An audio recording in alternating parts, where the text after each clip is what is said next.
Bonjour, bienvenue au Café du Cinéma. Alors, est-ce que cette immersion dans la campagne chinoise vous a plu? Très bien.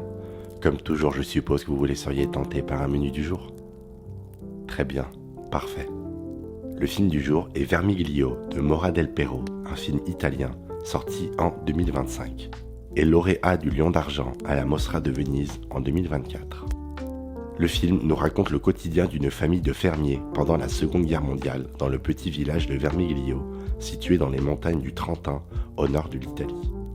La genèse du film commence après la mort du père de la réalisatrice qui commence à le voir en rêve. Donc pour écrire ce film, elle s'est immergée un temps dans la maison de sa grand-mère, elle-même située dans un petit village dans la montagne.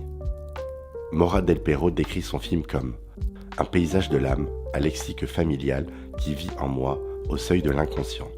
Un acte d'amour pour mon père, sa famille et leur petit village. » Traversant une période personnelle, il veut rendre hommage à une mémoire collective. Une histoire d'enfants et d'adultes entre mort et naissance, déception et renaissance, de leur union dans les virages de la vie, de leur chemin de la collectivité à l'individualité.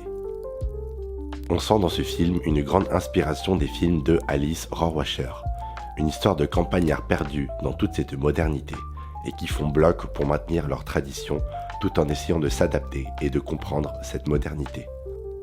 L'autre inspiration de ce film est Les 8 montagnes de Felix von Groningen et Charlotte von der Mirch, dont on avait déjà pu vous le présenter dans le Café du Cinéma. Un film qui est une véritable déclaration d'amour à la campagne montagnarde italienne et à leurs habitants.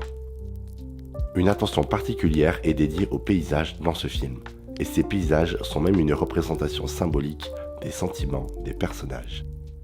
Pour mieux s'immerger dans les personnages et les lieux, les acteurs ont dû apprendre le solandro, qui est un dialecte parlé dans le Val di Sole, une vallée située dans le Trentin. Le film a été tourné sur une année pour capturer les 4 saisons à l'image. Ce film a d'ailleurs énormément touché la réalisatrice Jane Campion qui a adoré le film.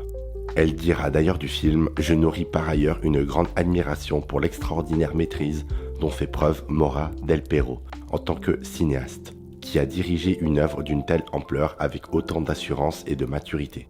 Je me suis senti constamment captivé et immergé par son univers. Au début, je pensais que ce film allait raconter une sorte d'idéal doux et ancien, mais il s'est avéré qu'il s'agissait de l'histoire d'un amour naissant, suivant les hauts et les bas de la vraie vie. J'ai adoré tout cela et ressenti une profonde confiance dans la vision qu'a Del Pero de la vie, dans la manière dont elle saisit le véritable drame de la vie réelle. Vermiglio est l'un des premiers films à être certifié selon la réglementation Green Film, mise en place par la Trentino Film Commission pour encourager la durabilité environnementale dans le cinéma. Cette certification récompense les productions qui adoptent des pratiques respectueuses de l'environnement lors du tournage.